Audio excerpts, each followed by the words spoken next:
ಹರಿ ಓಂ ತತ್ಸತ್.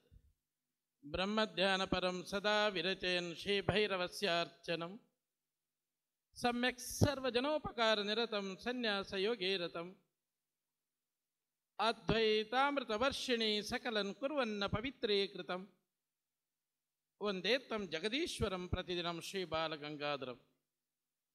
ಪರಮ ಪೂಜ್ಯರ ಪಾದಾರವಿಂದಗಳಿಗೆ ಶಿರಸಾಷ್ಟಾಂಗ ನಮಸ್ಕಾರಗಳನ್ನು ಅರ್ಪಿಸುತ್ತಾ ಕ್ಷೇತ್ರಾದಿ ದೇವತೆಗಳನ್ನು ಸ್ಮರಣೆ ಮಾಡುತ್ತಾ ಶ್ರೀ ಆದಿಚುಂಚನಗಿರಿ ಮಹಾಸಂಸ್ಥಾನ ಮಠದ ಗುರು ಪರಂಪರೆಗೆ ನನ್ನ ಪ್ರಣಾಮಗಳನ್ನು ಅರ್ಪಿಸುತ್ತಾ ಈ ಸುಂದರ ಸಂಜೆಯ ಕಾರ್ಯಕ್ರಮದಲ್ಲಿ ವೇದಿಕೆ ಮೇಲೆ ಉಪಸ್ಥಿತರಿರುವಂಥ ಗಣ್ಯರೇ, ಮುಖ್ಯ ಅತಿಥಿಗಳೇ, ಆಗಮಿಸಿರುವಂತಹ ಎಲ್ಲ ಆತ್ಮಬಂಧುಗಳೇ, ಇವತ್ತು ಒಂದು ವಿಶೇಷವಾದ ಕಾರ್ಯಕ್ರಮ. ಚೇತನರಾಮರವರಿಗೆ 60 ವರ್ಷ ತುಂಬಿದ ಷಷ್ಠಾಬ್ದಿ ಕಾರ್ಯಕ್ರಮದಲ್ಲಿ ನಾವೆಲ್ಲರೂ ಸಂಪನ್ನರಾಗಿದ್ದೇವೆ. ಚೇತನ್ ರಾಮರಿಗೆ 60 ವರ್ಷ ಆಗಿದೆ ಅಂತ ಅವರು ಅಂದುಕೊಂಡಿದ್ದಾರೆ. ಆದರೆ ನಮಗೇನು ಅನುಮಾನ ಬರುತ್ತೆ ಅವರಿಗೆ 60 ವರ್ಷ ಆಗಿದೆ ಇಲ್ವೋ ಅಂತ. ಅವರಿಗೆ ಮಾನಸಿಕವಾಗಿ ಆಗಿದೆಯೋ ಅಥವಾ ದೈಹಿಕವಾಗಿ ಆಗಿದೆಯೋ ಅಂತೇಳಿ ಮತ್ತೊಂದು ಕಡೆ ಯೋಚನೆ. ಚೇತನರಾಮರನ್ನು ನಾನು ಸುಮಾರು 3 ದಶಕಗಳಿಂದ ನಾನು ಅತ್ಯಂತ ಹತ್ತಿರದಿಂದ ಆತ್ಮೀಯನಾಗಿ ಕಂಡವನು. ಶಿವಮೊಗ್ಗೆಯಲ್ಲಿ ಅವರು ಭದ್ರಾವತಿಯಲ್ಲಿ ಓದಿದ್ದಾದರೂ ಸಹ ಶಿವಮೊಗ್ಗೆಯಲ್ಲಿ ಇರುವ ದಿನಗಳಲ್ಲಿ ನಾನು ನಮ್ಮ ಮಕ್ಕಳಿಗಾಗಿ, ವಿದ್ಯಾರ್ಥಿನಿಯರಿಗಾಗಿ ಆಗಾಗ ಅವರ ಕೈಯಿಂದ ಕ್ಲಾಸನ್ನು ಕೊಡಿಸ್ತಾರೇ ಇದ್ದರು, ತರಗತಿಯನ್ನು ನಡೆಸ್ತಲೇ ಇದ್ದರು. ಅದೆಷ್ಟು ಅದ್ಭುತವಾದ ತರಗತಿಯನ್ನು ನಡೆಸ್ತಾ ಇದ್ರು ಅಂತ ಹೇಳಿದರೆ,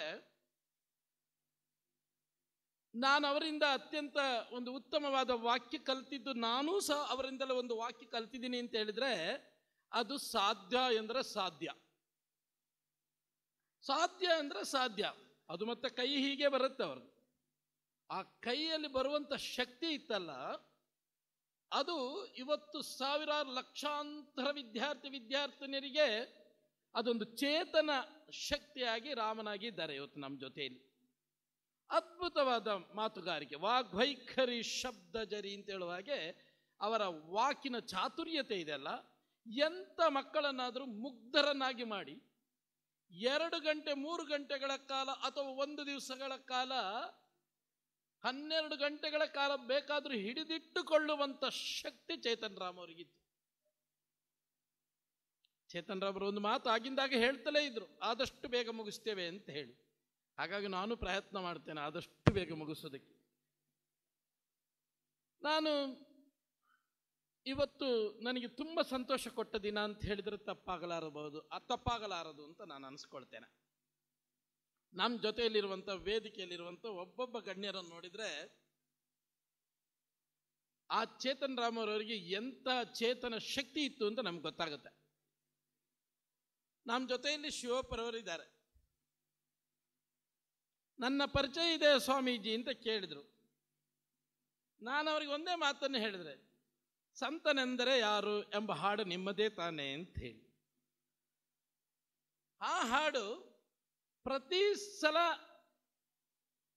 ದಿವಸದಲ್ಲಿ ಒಂದು ಸಲ ಆದರೂ ನಾನು ಆ ಹಾಡನ್ನು ಯೋಚನೆ ಮಾಡ್ತಲೇ ಇರ್ತೇನೆ, ಸಂತನೆಂದರೆ ಯಾರು ಅಂತ ಹೇಳಿ. ಅಂತ ಶಿವಪ್ಪರವರು ನಮ್ಮ ಜೊತೆಯಲ್ಲಿ ಇದ್ದಾರೆ ಅಂತ ಹೇಳಿದರೆ ನಾವೊಂದು ಸಂತೋಷ ಪಡುವಂಥ ವಿಚಾರ. ಹಾಗೆಯೇ ನಮ್ಮ ಜೊತೆಯಲ್ಲಿ ಕೃಷ್ಣೇಗೌಡರು, ಮಾತಿನ ಮಲ್ಲ. ಮಾತು ಶುರು ಮಾಡಿದರು ಅಂತ ಹೇಳಿದ್ರೆ ನಿಲ್ಲಿಸೋಕ್ಕೆ ಸಾಧ್ಯನೇ ಇಲ್ಲ. ಆದರೆ ಇವತ್ತು ಬೇಗ ನಿಲ್ಲಿಸಿದ್ದಾರೆ. ಹೇಗಿದ್ರು ಅವರಿಗೆ 1 ಗಂಟೆ ಅಂತೂ ಕೊಡಲೇಬೇಕಿತ್ತು ಒಂದು ಪೀರಿಯಡು.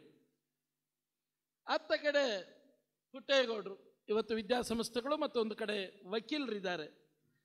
ಗುರುರಾಜ ಕರ್ಜಿಗೆ ಅವರನ್ನು ನಾನು ಪರಿಚಯ ಮಾಡಿಕೊಡುವಂಥ ಸಂದರ್ಭ ಬರೋದಿಲ್ಲ ಅಂತೇಳಿ ನಾನು ಭಾವಿಸ್ತೇನೆ. ನಿಮ್ಮ ಮಾತುಗಳನ್ನು ಭಾಳಷ್ಟು ಸಂದರ್ಭದಲ್ಲಿ ನಾನು ಕೇಳಿದ್ದೇನೆ. ತುಂಬ ಸಂದರ್ಭದಲ್ಲಿ ಗುರುರಾಜ ಕರ್ಜಿಗೆ ಅವರ ಭಾಷಣ ಕೇಳೋದು ಅಂತ ಹೇಳಿದ್ರೆ ಒಂದು ಸಂತೋಷ. ಅವರ ಉದಾಹರಣೆಗಳು, ಸಂದರ್ಭೋಚಿತವಾಗಿ ಮಾತನಾಡುವಂಥ ಆ ಶಕ್ತಿ, ತುಂಬ ಅದ್ಭುತವಾದ ವ್ಯಕ್ತಿಗಳು ಇವತ್ತು ವೇದಿಕೆಯಲ್ಲಿದ್ದಾರೆ. 4 ದಿವಸದಲ್ಲಿ 14 ಭಾಷಣ ಮಾಡಿದ್ದೀನಿ ಅಂತ ಹೇಳಿದರೆ ನಮ್ಮ ಡಾಕ್ಟರ್ ಆಂಜನೇಯಪ್ಪರು ಹೇಗಿರ್ಬೋದು ಅಂತ ಒಂದು ಸಲ ಯೋಚನೆ ಮಾಡಿ. ನಮ್ಮ ಜೊತೆಯಲ್ಲಿ ಹೊನ್ನಾವರ, ಕುಮಟಾ, ಅಂಕೋಲ, ಸಿದ್ದಾಪುರ ಈ ಭಾಗದಲ್ಲಿ ನಮ್ಮ ಜೊತೆಯಲ್ಲಿ 4 ದಿವಸ ಪ್ರವಾಸ, ಪೂಜ್ಯ ಶ್ರೀ ಶ್ರೀ ನಿರ್ಮಲಾನಂದ ಸ್ವಾಮೀಜಿಯವರ ಜೊತೆಯಲ್ಲಿ. ಅವರ ಹತ್ರ 4 ದಿವಸದಲ್ಲಿ 14 ಭಾಷಣ ಮಾಡಿಸಿದ್ದೀವಿ ನಾವು ಅವರ ಹತ್ರ. ಆದರೂ ವಯಸ್ಸು 60 ಮೇಲೆ ಆಗಿದೆ ಅಂತ ಕಾಣುತ್ತೆ ನನಗೆ. 70 14 ಭಾಷಣಗಳನ್ನು ನಾವು ಅವರ ಕೈಯಲ್ಲಿ ಮಾಡಿಸಿದ್ದೀವಿ. ಎಂಥ ಅದ್ಭುತವಾದ ವ್ಯಕ್ತಿ! ಒಂದು ಸಲ ಒಂದು ವೈದ್ಯ ಲೋಕದಿಂದ ಬಂದವರು. ಆದರೆ ಸರಸ್ವತಿ ಏನಿದ್ದಾಳೆ ಅದು ಒಲಿದವರು ಅಂತೇಳಿ ನಾನು ಭಾವಿಸ್ತೇನೆ. ಸಾರಸ್ವತ ಲೋಕಕ್ಕೆ ದೊಡ್ಡ ದೊಡ್ಡ ಕೊಡುಗೆಗಳನ್ನು ಕೊಟ್ಟಿರುವಂಥ ದಿಗ್ಗಜರು ನಮ್ಮ ಹತ್ರ ಮುಂದುಗಡೆ ಇದ್ದಾರೆ. ಈ ಸಂದರ್ಭ ನನಗೆ, ಈ ಸುಂದರ ಸಂಜೆ ನಿಜವಾಗಿಯೂ ನನಗೆ ಸಂತೋಷ ಕೊಟ್ಟ ಸಮಯ ಅಂತ ಹೇಳಿ ನಾನು ಭಾವಿಸ್ತೇನೆ. ಚೇತನ್ ರಾಮರು ಒಂದು ಮಾತನ್ನು ಹೇಳಿದರು. ಸ್ವಾಮೀಜಿ, ನೀವು ನಾಳಿದ್ದು ಬರ್ತೀರಲ್ಲ, ಬಂದಾಗ ನಾನು ಚೇತನ್ ರಾಮನು ಸಾಧಾರಣವಾಗಿ ರೇಗಿಸ್ತಲೇ ಇರ್ತೀನಿ. ಒಂದೊಂದು ಸಲ ತುಂಬ ಆತ್ಮೀಯತೆಯಿಂದ ನಾನು ಅವ್ರ ಜೊತೆಲಿ ಮಾತಾಡ್ತಾ ಇರ್ತೇನೆ. ಅವರೊಂದು ಮಾತನ್ನು ಹೇಳಿದರು. ನಾನು ಏನು ಮಾತಾಡಲಿ ಚೇತನ್ ರಾಮರವರೇ ಅಂತ ಕೇಳಿದೆ. 60 ವರ್ಷ ಆದ ನಂತರ ಹೇಗೆ ಬದುಕನ್ನು ಕಟ್ಟಿಕೊಳ್ಬೇಕು ಅಂತ ಹೇಳೋದನ್ನು ನಾವು ಅವತ್ತು ಮಾತಾಡಬೇಕು ಅಂತ ಹೇಳಿದರು. ನನಗೆ ಇವತ್ತು ವೇದಿಕೆ ನೋಡಿದ ತಕ್ಷಣ ಇನ್ನು 3 ವರ್ಷ ಬಾಕಿ ಇದೆ ನಂದು, ನಾನು 60 ವರ್ಷದ ನಂತರದಲ್ಲಿ ಹೇಗೆ ಮಾತಾಡೋದು ಅಂತ ನನಗೊಂದು ಯೋಚನೆ ಪ್ರಾರಂಭ ಆಯಿತು. ಆದರೆ ಹಿರಿಯರೆಲ್ಲರ ಇವತ್ತಿನ ಅವರ ಹಿತನುಡಿಗಳು 60 ವರ್ಷ ದಾಟಿದ ನಂತರ ಅವರ ಹಿತನುಡಿಗಳು, ಅದು ಚೇತನ್ ರಾಮರಿಗೆ ಅದ್ಭುತವಾದ ಉಪದೇಶ ಅಥವಾ ಹಿತನುಡಿ ಅಂತ ನನಗೆ ಅನ್ನಿಸುತ್ತೆ. ನಮ್ಮ ಭಾರತೀಯ ಸಂಸ್ಕೃತಿಯಲ್ಲಿ ಬೇರೆ ಬೇರೆ ವಿಧದ ಷಷ್ಠಾಬ್ದಿಗಳಂತಹ ಮತ್ತು ಹುಟ್ಟಿನಿಂದ ಕಡೆಯವರೆಗೆ ಬೇರೆ ಬೇರೆ ಸಂಸ್ಕಾರಗಳು ನಡೀತಲೇ ಇರ್ತವೆ. ಆ ಸಂಸ್ಕಾರಗಳ ಜೊತೆಯಲ್ಲಿ 60 ವರ್ಷ ತುಂಬಿದಾಗ ನಿನಗಿನ್ನೂ ಸಾಕು, ಮುಂದೆ ಏನು ಮಾಡಬೇಕು?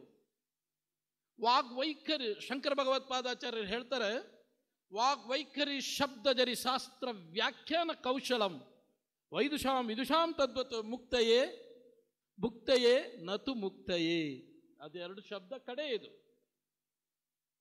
ಭುಕ್ತಯೇ ನತು ಮುಕ್ತಯೇ. ಅದು ಇಷ್ಟು ವರ್ಷಗಳ ಕಾಲ, 60 ವರ್ಷಗಳ ಕಾಲ ಶ್ರಮ, ತನ್ನ ದುಡಿಮೆ, ತನ್ನ ಕೆಲಸ ಎಲ್ಲದೂ 60 ವರ್ಷದೊಳಗೆ ಮುಗಿಯಿತು. ನಂತರದೇನು? ಷಷ್ಠಾಬ್ದಿ ಆಗಿದೆ. ಮುಕ್ತಯೇ, ಮುಕ್ತಿಯ ಕಡೆಗೆ ಹೋಗ್ಬೇಕು ಅಂತ ಹೇಳಿ, ಅಂದರೆ ಮುಕ್ತಿ ಅಂತ ಹೇಳಿದ್ರೆ ಭಗವಂತನ ಚಿಂತನೆ ಕಡೆ ಹೋಗಬೇಕು, ಭಗವಂತನ ಚಿಂತನೆ ಮಾಡುವ ಕಡೆಗೆ ಹೋಗಬೇಕು ಅಂತ ಹೇಳಿ ಶಂಕರ ಭಗವತ್ಪಾದಾಚಾರ್ಯರು ಆ ಮಾತನ್ನು ಹೇಳಿದರು. ಹಾಗಾಗಿ ಮುಕ್ತಿಯ ಕಡೆಗೆ ಯೋಚನೆ ಮಾಡುವಂಥದ್ದು ಅಂತ ಹೇಳಿದ್ರೆ ಹೇಗೆ ಬದುಕಿ ಬಾಳಬೇಕು ಅಂತೇಳಿ ಗುರುರಾಜ್ ಕರ್ಜಿಗಿಯವರು ಅದನ್ನು ಬಹಳ ಅದ್ಭುತವಾಗಿ ಮಾತನಾಡಿದರು. ಹೇಗಿರಬೇಕು ಮುಂದೆ ಅಂತ ಹೇಳಿ. ಒಳ್ಳೆಯ ಮಾತುಗಾರರು, ಒಳ್ಳೆಯ ಭಾಷಣಗಾರರು, ಯಾವ ಸಂದರ್ಭದಲ್ಲಿ ಏನಾದರೂ ಮಕ್ಕಳನ್ನು ಹಿಡಿದಿಡುವಂಥ ಶಕ್ತಿ ಇರುವಂಥ ವ್ಯಕ್ತಿತ್ವವನ್ನು ಹೊಂದಿರುವಂಥ ವ್ಯಕ್ತಿ. ಹಾಗಿದ್ದಾಗ ಆ ವ್ಯಕ್ತಿನ ಮುಂದೆ ಏನು ಮಾಡಬೇಕು 60 ವರ್ಷ ಆದ ನಂತರ ಅಂತ ಹೇಳಿ ಹೇಳ್ಬೋದಾ? ಹೇಳ್ಬಹುದಾ? ಅದಕ್ಕೆ ಅವರು ಹೇಳಿದರು, ಬ್ರಹ್ಮಚರ್ಯ, ಗೃಹಸ್ಥ, ವಾನಪ್ರಸ್ಥ, ಸನ್ಯಾಸ 4 ಆಶ್ರಮಗಳಿವೆ ಅಂತೇಳಿ. ಒಂದು 30 ವರ್ಷ, 25-30 ವರ್ಷ ಬ್ರಹ್ಮಚರ್ಯ, ಆಮೇಲೆ ಗೃಹಸ್ಥಾಶ್ರಮ, ತದನಂತರ ವಾನಪ್ರಸ್ಥದ ಕಡೆಗೆ ಹೋಗಬೇಕು ಅಂತ ಹೇಳುವಂಥ ಮಾತನ್ನು ಖರ್ಜಿಗಿಯವರು ಅಷ್ಟು ಅದ್ಭುತವಾಗಿ ಮಾತನಾಡಿದರು. ಆ ನಂತರ ನೀವು ನಮ್ಮ ಜೊತೆಯಲ್ಲಿ ಬರ್ಬೋದು, ಸನ್ಯಾಸ. ಹಾಗಾಗಿ, ಅಥವಾ ಈಗಲೂ ಬಂದರೂ ತೊಂದರೆ ಇಲ್ಲ, ಇನ್ನು ಮುಂದೆ ಹೇಗೆ ಮಾಡಬೇಕು ಅಂತ ಹೇಳಿ. ನಮ್ಮಲ್ಲಿ ಒಬ್ಬರು ಹೆಡ್ ಮಾಸ್ಟರ್ ಆಗಿದ್ದರು ಒಂದು ಶಾಲೆಯಲ್ಲಿ, ಸರ್ಕಾರಿ ಶಾಲೆ. ಆ ಹೆಡ್ ಮಾಸ್ಟರ್ ಬಂದು ನನಗೆ ಮಠದಲ್ಲಿ ಏನಾದರೂ ಒಂದು ಕೆಲಸ ಕೊಡಿ ಸ್ವಾಮೀಜಿ ಅಂತ ಕೇಳಿದ್ರು. ನೀವೇನು ಕೆಲಸ ಮಾಡ್ತೀರಿ ಅಂತ ಕೇಳಿದೆ. ಅದೆಲ್ಲ ಆಯಿತು, ಮಾತುಕತೆ ಎಲ್ಲ ಮುಗಿಯಿತು. ಯಾಕೆ ಕೆಲಸ ಕೇಳ್ತಾ ಇದ್ದೀರಿ ಅಂತ ಕೇಳಿದೆ. ನಾನು ನಿವೃತ್ತಿ ಆಗ್ತಾ ಇದ್ದೀನಿ, ಪ್ರವೃತ್ತಿಯಲ್ಲಿ ಏನಾದರೂ ಒಂದಿಷ್ಟು ಕೆಲಸ ಕೊಟ್ಟರೆ ನನ್ನ ಬದುಕು ಇನ್ನೂ ಒಂದಷ್ಟು ವರ್ಷಗಳ ಕಾಲ ನಾನು ಬದುಕಬಹುದು ಅಂತ ಕಾಣುತ್ತೆ ಅಂತ ಹೇಳಿದ್ರು. ಮತ್ತು ಮುಂದುವರಿಸಿ ಕೇಳಿದೆ, ಇನ್ನೇನಾದರೂ ಸಮಸ್ಯೆ ಇದೆ ಅಂತ. ಅವರೊಂದು ಮಾತನ್ನು ಹೇಳಿದರು, ಸ್ವಾಮೀಜಿ ನಾನು ರಿಟೈರ್ಡ್ ಆಗಿದ್ದೀನಿ, ಈಗ ನಮ್ಮ ಮನೆಯವರಿಗೆ ಈಗ ಆರೋಗ್ಯ ಸರಿ ಇಲ್ಲ ಅಂತ ಹೇಳಿದ್ರು. ಏನಾಗಿದೆ ಅಂತ ಕೇಳಿದೆ. ದಿವಸ ತಲೆನೋವಂತೆ ಅವರಿಗೆ ಅಂತ ಹೇಳಿದರು. ಯಾವಾಗ ನೋಡಿದ್ರು ತಲೆನೋವಲ್ಲಿ ಇರ್ತಾರೆ ಅಂತ ಹೇಳಿ ಆಯಿತು. ಇವರಿಗೆ ಕೆಲಸ ಕೊಡಿಸಿ ಆಯಿತು, ಕೆಲಸಕ್ಕೂ ಸೇರಿ ಆಯಿತು, ಬಂದಾಯಿತು. ಒಂದು 2-3 ತಿಂಗಳಾದ ಮೇಲೆ ಅವ್ರ ಮನೆಯವ್ರ ಜೊತೆಯಲ್ಲಿ ಬಂದಿದ್ರು. ನಾನು ಕೇಳಿದೆ, ಈಗ ಹೇಗಿದೆ ನಿಮ್ಮ ತಲೆನೋವು ಅಂತ. ಪರಿಪೂರ್ಣವಾಗಿದೆ ಸ್ವಾಮಿ, ಈಗ ಯಾವುದೇ ತಲೆನೋವು ಇಲ್ಲ, ಎಲ್ಲ ಸರಿಯಾಗಿದೆ ಅಂತ. ಇದರ ಅರ್ಥ ಏನು ಅಂತ ಹೇಳಿದರೆ, ನಿವೃತ್ತಿ ಆದ ನಂತರ ಯಾವುದಾದ್ರೂ ಚಿಕ್ಕ ಪುಟ್ಟ ಪ್ರವೃತ್ತಿಯನ್ನು ನಾವು ಮೈಗೂಡಿಸಿಕೊಳ್ಳದಿದ್ರೆ ನಾಳೆ ಸಮಸ್ಯೆ ಆಗತ್ತೆ ಅಂತ ಹೇಳೋದಕ್ಕೆ ಅವರ ತಲೆನೋವೇ ಕಾರಣ ಅಂತ ಅನಿಸುತ್ತೆ ನನಗೆ. ಅವರಿಗೆ ಮನೆಯಲ್ಲಿದ್ದಾಗೇನೆಲ್ಲ ಸಮಸ್ಯೆ ಆಗ್ಬೋದು. ಅದಕ್ಕಾಗಿ ಶಂಕರ ಭಗವತ್ಪಾದಾಚಾರ್ಯ ಹೇಳಿರ್ಬೋದು, ನತು ಮುಕ್ತಯೇ, ನೀನು ಮುಕ್ತಿಯ ಕಡೆಗೆ ಪ್ರಯತ್ನ ಮಾಡು ಅಂತ ಹೇಳುವಂಥ ಮಾತನ್ನು ಅವರು ಹೇಳಿರ್ಬೋದು ಅಂತ ಹೇಳಿ ನಾನು ಭಾವಿಸ್ತೇನೆ. ಹಾಗಾಗಿ ಅವರು ಮಾನಸಿಕವಾಗಿ ಅವರಿಗೆ 60 ವರ್ಷ ಆಗಿಲ್ಲ, ಅವ್ರಿಗಾಗಿರೋದು ಶಾರೀರಿಕವಾಗಿ.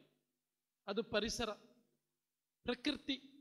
ಕಾಯೇನ ವಾಚ ಮನಸೇಂದ್ರಿಯೈವ ಬುದ್ಧಾತ್ಮನಾವ ಪ್ರಕೃತೆ ಸ್ವಭಾವಾತ್. ಪ್ರಕೃತಿಯ ಸ್ವಭಾವಕ್ಕೆ ಅನುಗುಣವಾಗಿ ಕಾಯ ವಾಚ ಮನಸ ಇಂದ್ರಿಯ ಬುದ್ಧಿ ಆತ್ಮ ಇವಿಷ್ಟು ಪ್ರಕೃತಿಗೆ ಅನುಗುಣವಾಗಿಯೇ ಇರುತ್ತಂತೆ. ಪ್ರಕೃತಿಯನ್ನು ಬಿಟ್ಟಿರೋದಕ್ಕೆ ಸಾಧ್ಯತೆ ಇಲ್ವಾ? ಇಲ್ಲ. ಹಾಗಾಗಿ ಕಾಯೇನ ವಾಚ ಮನಸೇಂದ್ರಿಯೈವ ಬುದ್ಧಾತ್ಮನಾವ ಪ್ರಕೃತೆ ಸ್ವಭಾವಾತ್. ಈಗ ಪ್ರಕೃತಿ ಹೇಗಿದೆ ಅಂತ ಹೇಳಿದ್ರೆ 60 ವರ್ಷ ಆದ ಮೇಲೆ ಮನಸ್ಸು ಸದೃಢವಾಗಿರುತ್ತದೆ, ಆದರೆ ಶರೀರ ಖರ್ಜಿಗೆಯವರು ಹೇಳಿದಾಗೆ ಎಲ್ಲೋ ಒಂದು ಕಡೆ ಸೆಲ್ಸ್ಗಳು ಸ್ವಲ್ಪ ವ್ಯತ್ಯಾಸಗಳು ಆಗಬಹುದು ಅಂತ ಕಾಣುತ್ತೆ. ಹಾಗಾಗಿ ಇತ್ತ ಕಡೆ ಇನ್ನೂ ಹೆಚ್ಚು ಯೋಚನೆ ಮಾಡಬೇಕು ಅಂತೇಳಿ ನಾನು ಭಾವಿಸ್ತೇನೆ. ನಾನು ಆಗಿಂದಲೇ ಗಮನಿಸ್ತಾ ಇದ್ದೆ.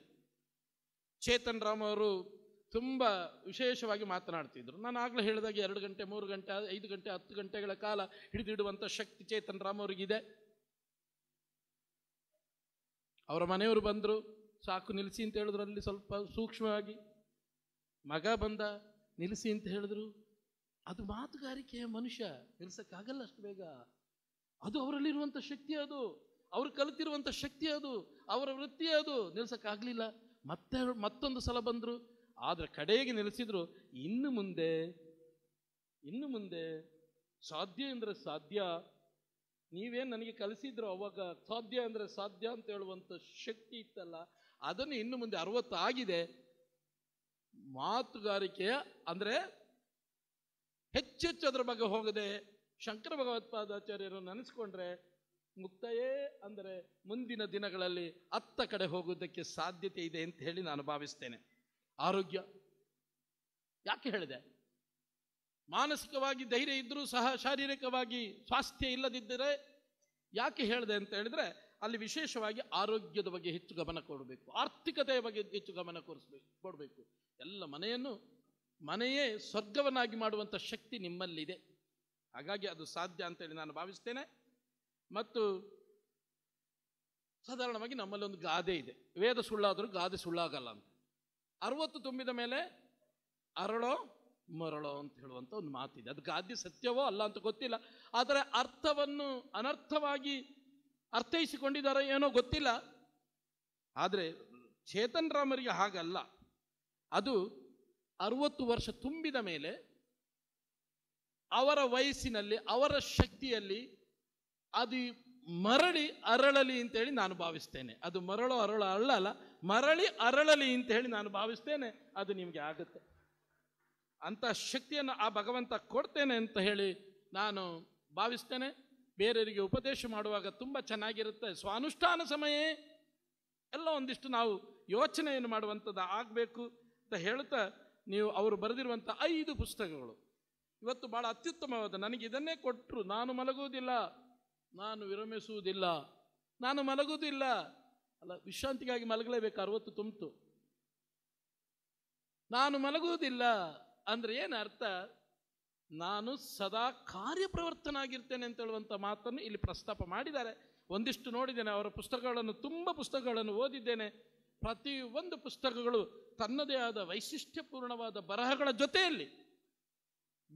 ಜೊತೆಯಲ್ಲಿ ಅವರು ಅದರ ವಿಚಾರ ವಿಮರ್ಶೆಗಳನ್ನು ಈ ಪುಸ್ತಕದೊಳಗೆ ತುಂಬಿದ್ದಾರೆ. ಅದರಲ್ಲೂ ವಿಶೇಷವಾಗಿ ಶಿವಪ್ಪರವರು ಇದಕ್ಕೆ ಮುನ್ನುಡಿ ಬರೆದ ಕಾಣುತ್ತೆ. ನಿಮ್ಮ ಇದನ್ನು ಓದಿದೆ, ಸ್ವಲ್ಪ ಓದಿದೆ ಅಲ್ವಾ? ಪೂರ್ಣಾನಂದರು. ಮತ್ತೆ ಯಾವುದೊಂದು ಪುಸ್ತಕ ನೋಡಿದ್ರು, ಪರೀಕ್ಷೆ ಒಂದು ಹಬ್ಬ ಅಲ್ವಾ?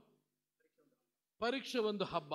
ನಾನು ಮೊನ್ನೆ 15ನೇ ತಾರೀಕು ನಮ್ಮ ಆದಿಚುಂಚನಗಿರಿ ಮಹಾಸಂಸ್ಥಾನ ಮಠದಲ್ಲಿ 12ರಿಂದ 18ರ ನಿನ್ನೆಯವರೆಗೆ ನಾನು ಬರೋದಿಲ್ಲ ಅಂತ ಹೇಳಿದೆ, ನನಗೆ ತುಂಬ ಕಾರ್ಯ ಒತ್ತಡದಲ್ಲಿದ್ದೇನೆ ಅಂತ. 18ರವರೆಗೆ ಒಂದು ಸಪ್ತಾಹ ಕಾರ್ಯಕ್ರಮ ನಡೆಯಿತು. 15ನೇ ತಾರೀಕು ಚೇತನ್ ರಾಮ್ ಅವರು ನಾಗಮಂಗಲ ತಾಲೂಕಿನ ಈ ವರ್ಷದ SSLC ವಿದ್ಯಾರ್ಥಿನಿಯರು ಪರೀಕ್ಷೆ ಬರೆಯುವುದಕ್ಕಾಗಿ ಮುಂದೆ ಹೋಗುವಂಥ ಮಕ್ಕಳಿಗಾಗಿ ಒಂದು ಕಾರ್ಯಾಗಾರ ಮಾಡಿದರು. 1.25 ಗಂಟೆ ಮಾತನಾಡಿದರು.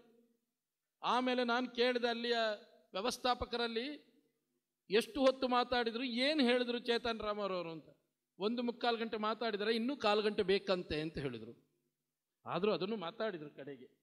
ಒಟ್ಟು 2 ಗಂಟೆಗಳ ಕಾಲ ಅಷ್ಟು ಜನ ಮಕ್ಕಳನ್ನು, 2,500 ಮಕ್ಕಳನ್ನು ಹಿಡಿದಿಟ್ಟುಕೊಳ್ಳುವಂಥ ಶಕ್ತಿ ಚೇತನ್ ರಾಮ್ ಅವ್ರಿಗೆ ಇದೆ ಅಂತ ಹೇಳಿದರೆ, ಅದಕ್ಕೆ ಒಂದು ಪಿರಿಯಡ್ ಆದರೆ 40 ನಿಮಿಷ ಇಲ್ಲ 50 ನಿಮಿಷ, 1 ಗಂಟೆಗಳ ಕಾಲ ಹಿಡಿದಿಟ್ಟುಕೊಳ್ಳೋದು ಬಹಳ ಕಷ್ಟ ಸಾಧ್ಯದ ಸಂದರ್ಭದಲ್ಲಿ ಇಷ್ಟು ಅದ್ಭುತವಾಗಿ ಆ ಮಕ್ಕಳನ್ನು ಹಿಡಿದಿಟ್ಟುವಂಥ ಕೆಲಸವನ್ನು ಮಾಡ್ತಾರೆ ಅಂತ ಹೇಳಿದ್ರೆ ನಿಜವಾಗಿ ನಾವೆಲ್ಲರೂ ಸಂತೋಷ ಪಡುವಂಥ ವಿಚಾರ ಅಂತ ಹೇಳುತ್ತಾ, ಇವತ್ತು ಅವರು ಮುಂದಿನ ದಿನಗಳಲ್ಲಿ ಆತ್ಮಾವಲೋಕನ ಮಾಡಿಕೊಳ್ಳುವಂತಹ ಅಥವಾ ಆತ್ಮಾನಾತ್ಮ ವಿವೇಚನಂ ಸ್ವಅನುಭವಂ ಅಂತ ಹೇಳುವಂಥ ಮಾತಿದೆ.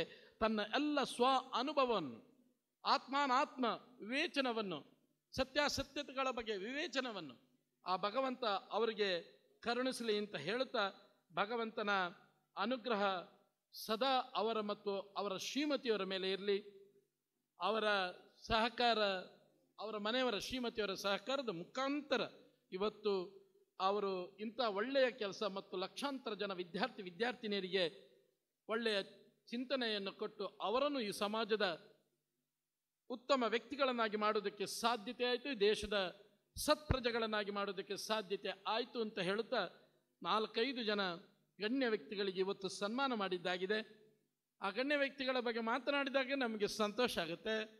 ಇಂಥ ವ್ಯಕ್ತಿಗಳು ಈ ಸಮಾಜದಲ್ಲಿ ಅದೆಷ್ಟು ಸೇವೆಗಳನ್ನು ಮಾಡ್ತಾ ಎಲೆಮರೆ ಕಾಯಿಯಂತೆ ಇದ್ದಾರೆ ಇವತ್ತು ಸಮಾಜ ಸೇವೆಯಲ್ಲಿ ಅಂತ ಹೇಳಿ ತುಂಬ ಸಂತೋಷ ಆಯಿತು. ಖಂಡಿತವಾಗಿ ಆ ಭಗವಂತ ಇಂಥೆಲ್ಲ ಯೋಚನೆ ಚಿಂತನೆಗಳಿಗೆ ಇನ್ನೂ ಹೆಚ್ಚೆಚ್ಚು ಶಕ್ತಿಯನ್ನು ಕೊಟ್ಟು ಒಳ್ಳೆಯ ಯೋಚನೆ, ಒಳ್ಳೆಯ ಚಿಂತನೆ, ಒಳ್ಳೆಯ ಸದ್ಭಾವನೆ, ಸದಾ ಒಳ್ಳೆಯ ಕೆಲಸ ಮಾಡುವಂಥ ಮನಸ್ಸು, ಯೋಚನೆ, ಚಿಂತನೆಯನ್ನು ಆ ಭಗವಂತ ಅವರಿಗೂ ನಮಗೆಲ್ಲರಿಗೂ ಕರುಣಿಸಲಿ ಅಂತ ಹೇಳುತ್ತಾ, ಅವರ ಮಗ ಅಮೇರಿಕದ ಬಂದು ಇಷ್ಟೊಂದು ಒಳ್ಳೆಯ ಕಾರ್ಯಕ್ರಮ ಯಶಸ್ವಿ ಅವರು ಮತ್ತು ಅವರ ಸೊಸೆನೂ ಬಂದಿದ್ದಾರೆ ಅಂತ ನನಗೆ ಪರಿಚಯ ಮಾಡಿಕೊಡ್ತಾ ಇದ್ರು. ಹಾಗಾಗಿ ಅವರೆಲ್ಲರೂ ಬಂದು ಇಂಥ ಕಾರ್ಯಕ್ರಮ ಮಾಡಿ ನಿಮ್ಮೆಲ್ಲರನ್ನು ಸೇರಿಸುವಂಥ ಅವಕಾಶವನ್ನು ಮಾಡಿಕೊಟ್ಟು ವೇದಿಕೆಯಲ್ಲಿರುವಂಥ ಗಣ್ಯರ ಜೊತೆಯಲ್ಲಿ ನಿಮ್ಮೆಲ್ಲರನ್ನು ನೋಡುವಂಥ ಸದಾವಕಾಶ ನನಗೆ ಮಾಡಿಕೊಟ್ಟಿದ್ದಕ್ಕಾಗಿ ಮತ್ತೊಂದು ಸಲ ಅವರಿಗೆ ನಾನು ಚೇತನ್ ರಾಮ್ ಅವರಿಗೆ ಕೃತಜ್ಞತೆಗಳನ್ನು ಅರ್ಪಿಸುತ್ತಾ ನನ್ನ 2 ವಾಕ್ಪುಷ್ಪಗಳನ್ನು ಸದ್ಗುರುಗಳ ಪಾದಾರವಿಂದಗಳಿಗೆ ಅರ್ಪಿಸ್ತೇನೆ.